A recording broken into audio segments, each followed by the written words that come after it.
बाजार कन जाऊने फल नारियल खरीद कर लाउने पटवारी सजा कोई सैया लाल चूड़ी से नूर किन लाउने गुलपरस बाजार कन जाऊने फल नारियल खरीद कर लाउने पटवारी सजा कोई सैया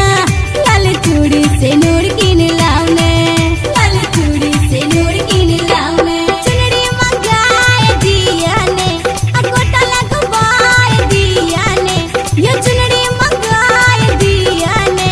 अकोटा लगवाए दिया ने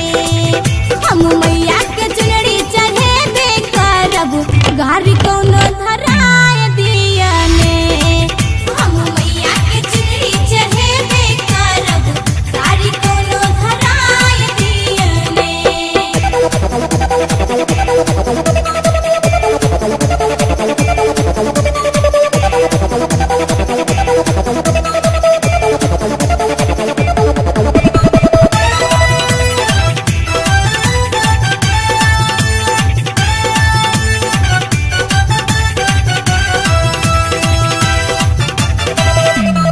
छई मैया के महिमा निराली सबके भरे छे झोली खाली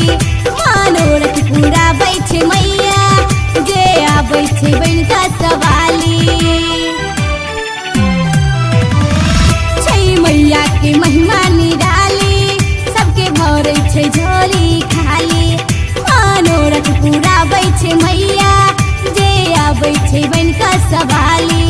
जे आबै छे बनका सवाली फल मंगाए दिया ने नेछन कुटबाए दिया ने यो फल मंगाए दिया ने नेछन कुटबाए दिया ने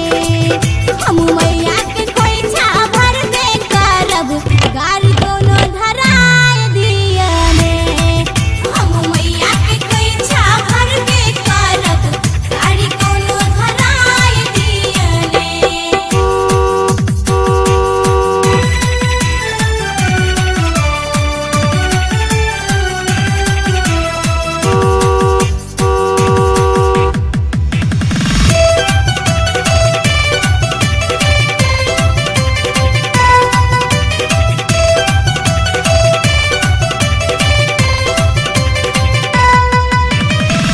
धन मैया के धरबैयो सजना पूरे दिन हमर मनोकामना खुश हेथिन भवानी यो सजना खेले बै गोदी में हम ललना धन मैया के धरबैयो सजना पूरे दिन हमर मनोकामना